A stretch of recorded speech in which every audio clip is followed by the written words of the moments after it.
Aujourd'hui, la gestion des lumières à la maison avec Home Assistant. Et ouais.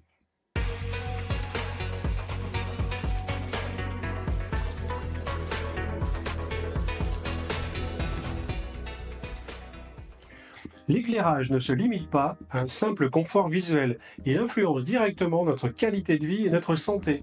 En adaptant les sources de lumière à nos besoins biologiques et environnementaux, vous pouvez facilement améliorer votre bien-être global.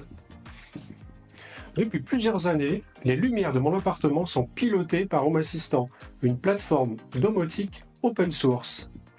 Il existe plein de façons d'automatiser les éclairages intérieurs et extérieurs en utilisant des capteurs, les horaires et des scénarios personnalisés pour améliorer le confort et l'efficacité énergétique.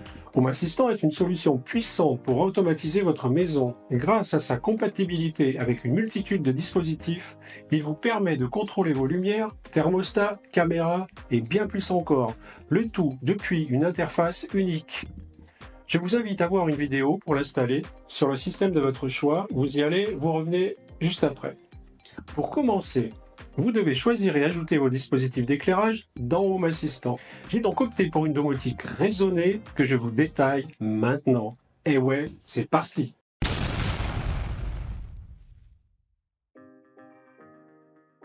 Donc chaque carte a été intégrée selon l'ampoule que je veux automatiser. Il y a 6 pièces principales et on va les passer une par une, sachant que là-dedans vous pouvez piquer les idées que vous voulez ou les adapter en fonction de votre habitat, votre appartement, vos besoins, etc.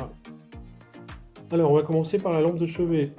Si on clique dessus, forcément elle s'allume et elle apparaît en grande icône ici, en m'indiquant lampe de chevet allumée ici.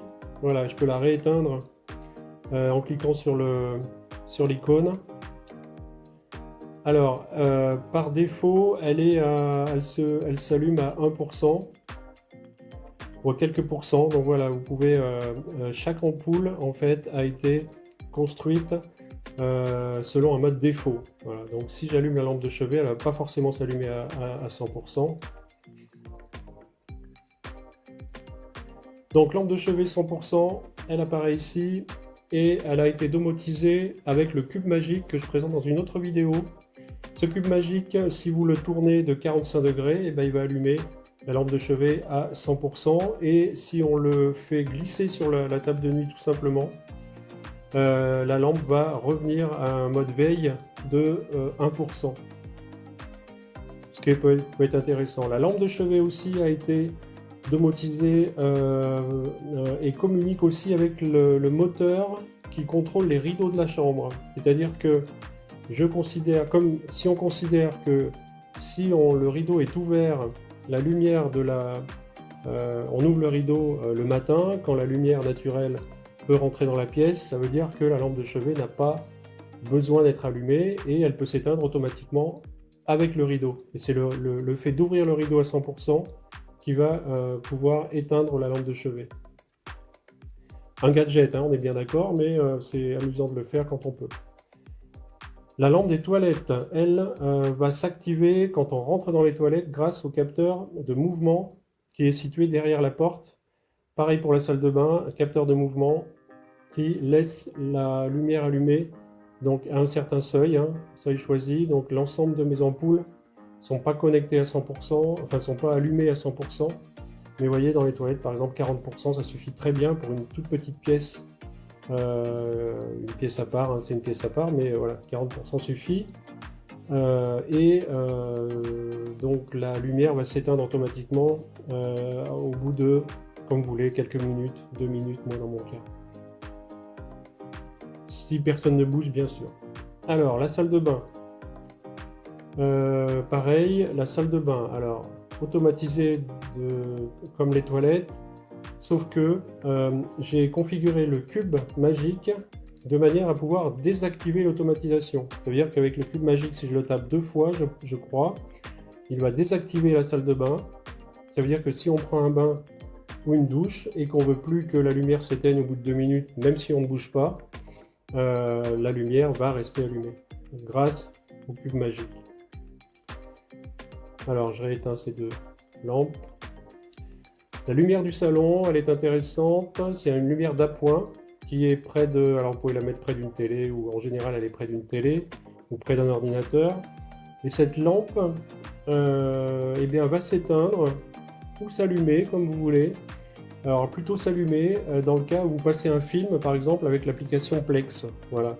Donc comme cette application Plex est aussi intégrée dans mon système domotique Home Assistant, eh ben, je peux faire communiquer l'ampoule avec cette appli. Donc quand on lance un film sur Plex, la lampe s'allume, la petite lampe d'appoint s'allume. Cette lampe aussi, je l'ai configurée, pareil pour m'amuser un petit peu, avec une des cartes météo. Cette lampe aussi, la lampe du salon, je l'ai configurée avec une des cartes météo, une des intégrations météo.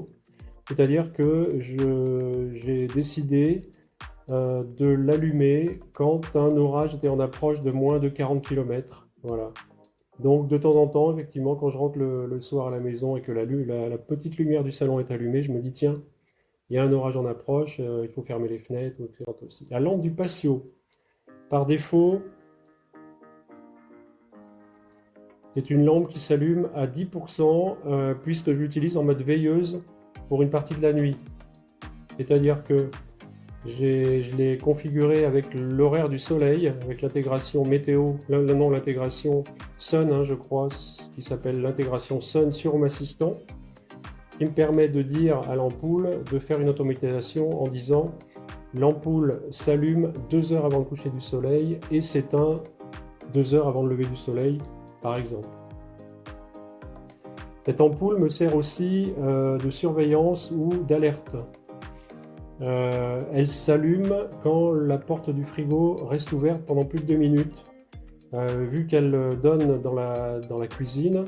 Donc si je vois la lumière qui s'allume, en fait cette lumière-là, on la voit à peu près dans toutes les pièces, donc quand elle s'allume, je sais que le frigo est resté ouvert, il faudrait le fermer. Voilà, c'est une alerte rigolote. Voilà. Cette lumière aussi peut s'allumer avec la sonnette. Donc je l'ai connecté avec la sonnette de ma maison, avec la sonnette de mon appartement, qui est une sonnette Zigbee aussi. Et donc cette sonnette, si je clique 2 fois sur la sonnette, elle allume le patio à 100%. Et ce qui me permet d'éclairer, surtout l'hiver, d'éclairer le patio pour que je puisse ouvrir la porte par exemple avec de la lumière. Elle peut aussi être configurée pour une alarme, elle peut clignoter, etc. Alors, en cliquant sur la petite palette de couleurs, vous avez aussi toutes les fonctionnalités de la lampe, donc vous pouvez choisir la couleur là ou ce que vous voulez avec le rond chromatique, etc. Voilà, on peut vraiment aller loin dans les détails de la couleur. La lampe du dressing, je l'ai configurée à 80%. Alors, petite particularité pour la lampe du dressing, je n'ai pas besoin de l'allumer quand je fais 1 mètre à l'intérieur du dressing, vu qu'elle est éclairée par la lumière du jour. Donc, si je veux vraiment l'allumer, ben, je fais 2 mètres à l'intérieur, et puis là ça s'allume. Voilà. Ça évite de l'allumer et de l'éteindre à chaque fois qu'on passe devant, qu'on veut juste atteindre le dressing au début du dressing. Donc le capteur est un petit peu loin et en hauteur aussi, il est situé entre 2 meubles, ce qui fait que il peut y avoir des objets, enfin des animaux par exemple qui passent. Il peut y avoir des animaux ou vos enfants qui passent, qui rentrent dans le dressing, qui ressortent pour se balader, sans que ça allume le dressing. Ça, c'est la partie lumière de mon tableau de bord principal. Et si je vais sur un autre tableau de bord qui détaille vraiment toutes les lumières, alors ce qui est intéressant, c'est que si je m'amuse avec les ampoules ici, vous voyez que le patio est devenu bleu, alors je voudrais bien vert. Là aussi, je peux le mettre, si je mets les lampes des toilettes en orange, bon, c'est pas top, mais voilà.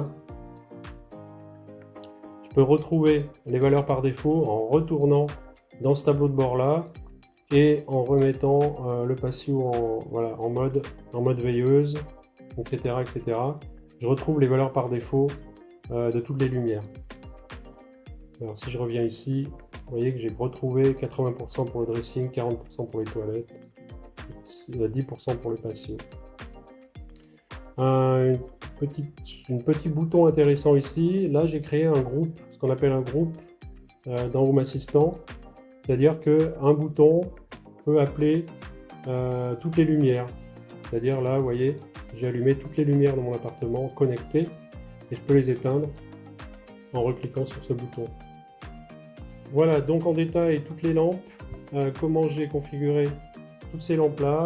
Voilà, si vous avez des questions, si vous voulez des codes pour les cartes, pour le dashboard, etc., n'hésitez pas à me les demander en commentaire ou à me demander des explications ou à me soumettre vos propres projets de plan d'action ou d'automatisation pour vos luminaires chez vous, dans vos grandes maisons, plus petits appartements, voilà, peu importe. C'est vraiment infini la possibilité de Home Assistant au niveau des lumières. Voilà, je vous invite dans les commentaires à présenter vos projets à vous, il n'y a pas de problème. Allez, à la prochaine, salut!